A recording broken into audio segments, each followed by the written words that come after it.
네, 안녕하세요. 마취통증의학과 전문의 박수용입니다.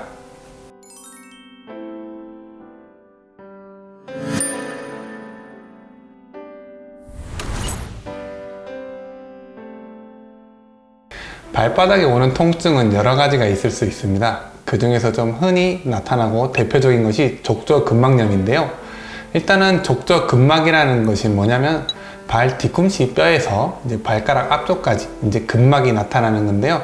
그 근막은 가운데 중앙 부위, 그리고 안쪽 부위, 그리고 바깥쪽 부위 세 가지 부위로 나타나게 됩니다.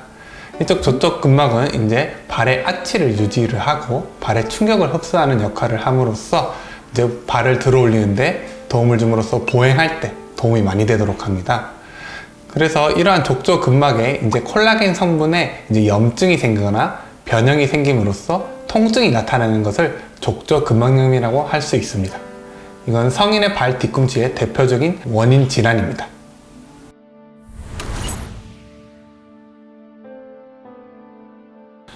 네, 원인으로는 다리가 이제 평평한 평평족이나 발의 아치가 높은 요족이거나 아니면 이제 그 뒤쪽 요족 변형이 있거나 아니면 다리와 발의 불균형으로 인해서 하태부 근육의 약화나 그러한 것들로 인해서 통증이 나타날 수가 있고요. 또한 이제 발 뒤꿈치 쪽에 이제 뼈가 튀어나오게 됨으로써 그것이 이제 근막을 괴롭히게 돼서 통증을 유발하는 그러한 원인이 될 수 있습니다. 다른 원인으로서는 이제 생활적인 원인이 많은데요. 이제 과도하게 무리하게 운동을 한다든지 갑자기 또한 이제 오래 서서 일을 한다든지 딱딱한데 서서 일을 하신다든지 하이힐을 신는다거나 그쪽 발 뒤꿈치 쪽으로 이제 압력이 많이 가는 경우에 그러한 족저근막염이 많이 생길 수 있습니다. 그리고 이제 체중이 좀 많이 나간다거나 왜냐하면 발바닥이 저희의 이제 체중을 받쳐주는 역할을 하기 때문에 거기에 부담이 많이 가면 당연히 염증이 생기고 스트레스가 많이 생기겠죠.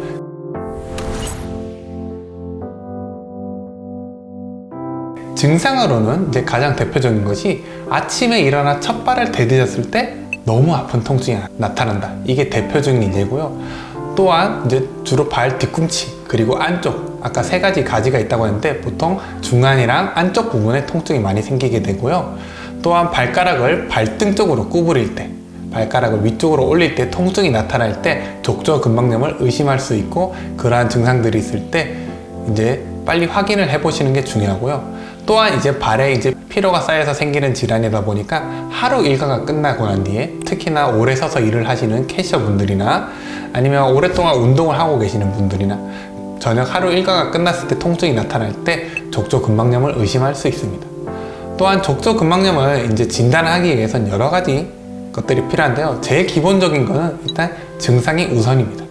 발 뒤꿈치에 증상이 나타나고 그리고 엑스레이를 통해서 발 뒤꿈치 뼈 쪽에 이제 뼈가 자라나온다는 걸 확인한다든지 그런 것들을 할 수가 있고 또한 초음파를 통해서 이제 족저근막 그 근육의 막에 이제 부종이 나타난다든지 아니면 두꺼워진다든지 초음파를 통해서는 이게 3mm 이상일 때 약간 유의미하다고 했고요.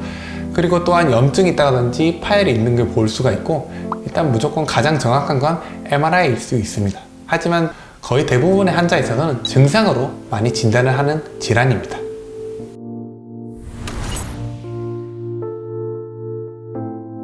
치료는 일단 제일 첫 번째로 원인 제거와 교정이 중요합니다. 잘못된 운동 방법이라든지 무리한 사용 그리고 딱딱한 신발을 신는다든지 그러한 것들을 빨리 교정을 해주는 게 제일 중요합니다. 자, 두 번째로는 스트레칭이 있는데 스트레칭은 이 족저근막을 늘려주는 스트레칭을 해주시면 됩니다. 발을 반대편 무릎 위에 올리고 그리고 다른 손으로 이제 발가락을 엄지발가락을 쭉 잡아 당기면서 족저근막을 늘려주시면서 다른 한 손으로는 족저근막의 시작 부분 기저 부위인 그 발 뒤꿈치뼈 그 부분을 살살 마사지 해주시는 거예요. 너무 또 무리하게 강한 힘으로 하다 보면 그게 또 오히려 손상을 줄 수 있기 때문에 안 아픈 정도 내에서 이제 살살 자극을 해주고 마사지를 해주는 것이 중요하다고 합니다. 온찜질과 냉찜질 둘 다 이렇게 할 수가 있는데 보통 염증이 있고 많이 붓기 때문에 냉찜질을 좀 더 선호하시는 부분도 있고요. 그러한 찜질을 통해서 좀 휴식을 취해 주시는 게 중요하다고 할 수 있습니다. 그리고 치료에서 이제 보조기를 쓸 수가 있는데 보조기를 하면 발 뒤꿈치에 이제 플라스틱이나 고무로 된 그 힐컵이라고 해서 뒤꿈치를 받쳐주는 것도 있고요. 또한 그 다음 이제 약물로서 넘어가면 소염 진통제를 쓸 수가 있고, 이럴 땐 급성 부종이나 이제 장시간 사용은 당연히 권장되지 않는 겁니다.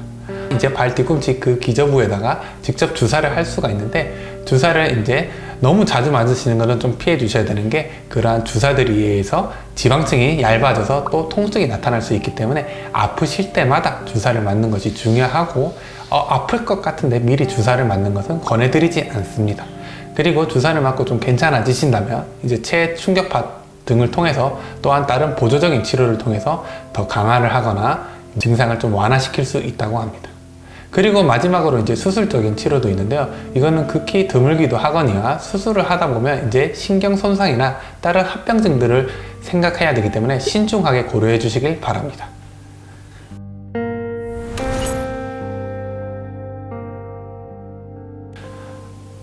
예방으로는 앞에 있는 이제 위험 요소들을 다 피해야 되죠. 적절한 체중을 유지해 주시고, 무리한 운동을 좀 피해 주시고, 장시간 서 있거나, 그리고 오래 마라톤을 하거나, 또한 하이힐이나 좀 발이 불편한 신발들을 좀 피해 주시는 게 가장 중요하다고 할 수 있습니다.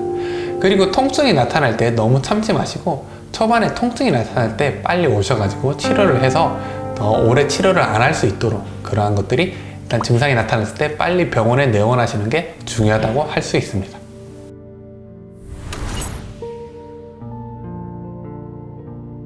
네, 일단은 이제 평발 같은 경우에는 이게 발의 부하가 직접 그냥 발바닥으로 다 지면에 맞기 때문에 족저근막염이 더 잘 생기고요. 또한 그렇다고 아치가 너무 심한 사람들, 정상인보다 더 올라간 사람들은 이제 발 앞과 뒤쪽에 힘이 좀 과부하가 되기 때문에 그쪽에 또 족저근막염이 많이 생길 수 있기 때문에 적당한 아치는 괜찮지만, 당연히 너무 심하거나 아치가 없는 그러한 평발 같은 경우엔 족저근막염이 더 잘 생길 수 있다고 합니다.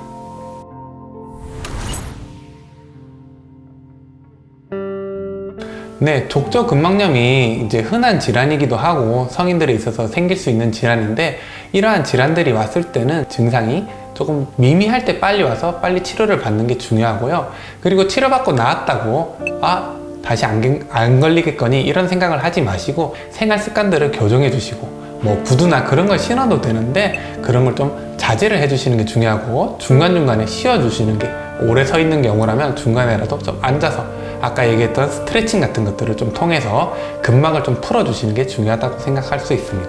그러한 것들을 통해서 이제 병을 좀 막고 이제 일상생활을 잘 할 수 있도록, 그리고 족저근막염에 이제 운동 같은 것들을 좀 해서 근막을 좀 강화시키고 스트레칭을 통해서 좀 완화시키는 그러한 보람찬 하루가 되길 바랍니다.